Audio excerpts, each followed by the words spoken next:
Well, thank you very much, Secretary Russell. It's great to have you aboard, and I think everybody here appreciates your outreach and your efforts in the region, and I know everybody has confidence in your leadership. And it's a pleasure to sit around the table with our friends from ASEAN. All of you welcomed me so warmly at our first meeting my first meeting as Secretary of State. I met with many of you previously, and I want to thank particularly our friends from Brunei, including His Royal Highness Prince Mohammed. Thank you so much for that unbelievable welcome when we were all there, and I thank you for your leadership of ASEAN over the last year as chair. Let me also thank Myanmar for the work as the United States' country coordinator, and I thank you in advance for chairing ASEAN this next year. Without any question, ASEAN has been at the center of the Asia-Pacific's regional architecture. And this organization is also at the center of the United States' strategy to rebalance our resources and our engagement in the region. And that is a priority for President Obama. And I'm pleased to continue to work on that priority as we implement it. And the entire administration is committed to this initiative. President Obama is very much looking forward to returning to the region in a few days, few weeks, to participate in the U.S.-ASEAN Summit, as am I. As we have discussed in recent months, our strategy is about much more than just security. We're working to strengthen every single part of our relationship, including our economic links directly between our citizens. Bolstering our shared prosperity through economic growth and development is one of the primary goals that's at the heart of the U.S.-ASEAN relationship. And within the decade, half of the 600 million people who live in Southeast Asia will be entering the middle class. So, as I said at Bandar Seri Begawan in July, we need to do all we can to help this enormous aspirational population achieve its dreams in order to touch the global economy, and we need to help build an integrated ASEAN economic community by 2015. That's our goal. One of the ways that we're working to do that is by expanding trade and investment between the United States and the 11 countries within ASEAN. And the ASEAN Expanded Economic Engagement Initiative, known as E3, is a framework for economic cooperation that will create new business opportunities and new jobs on both sides of the Pacific.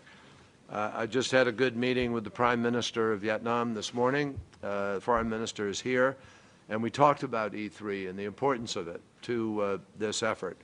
Through other projects, like the Lower Mekong Initiative, which I'm particularly supportive of and engaged in, we're partnering there to tackle energy and environment challenges, challenges in water, agriculture, and food security that simply don't stop at anyone's border. So these efforts can improve lives for everybody in the region on a day-to-day basis, and we need to invest a lot more even going forward. As all of you know, the Mekong River is one of the great rivers of the world, and so many countries, China, Laos, Cambodia, Vietnam, all share a part of that river, and each has an interest in the integrity of that river. So we need to focus on this challenge. Another of our goals is obviously peace and security. And we're mindful that our shared security is a prerequisite for our shared prosperity.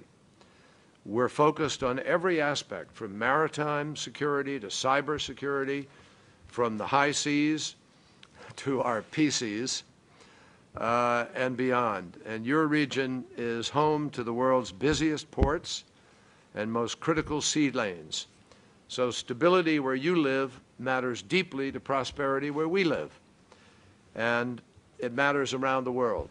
That's one of the reasons why the United States is so committed to maritime security, to the freedom of navigation on the seas, and to resolving the disputes with respect to territory and achieving a code of conduct with respect to that.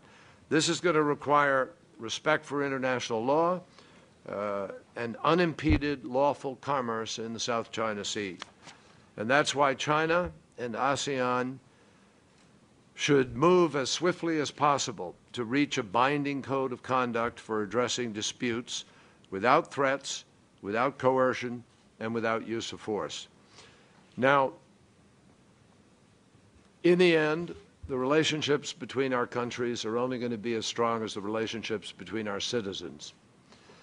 And that's why a third priority of our initiative is stronger people-to-people ties. In this area, there's actually a lot of good news. Last year, we launched the U.S.-Brunei English language program. And in the past month, the first scholars in the new ASEAN Fulbright program began their studies.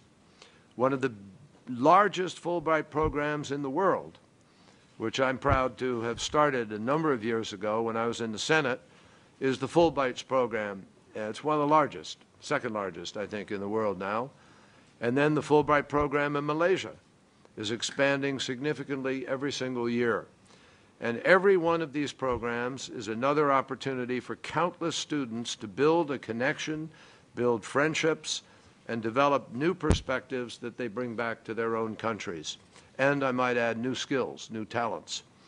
So our focus on these three goals is laser sharp. The commitment of the United States, led by President Obama, is strong. And the United States and ASEAN, I think, together recognize the unlimited potential for cooperation in the region. I am convinced that our partnership can play a central role in promoting peace and prosperity in the 21st century.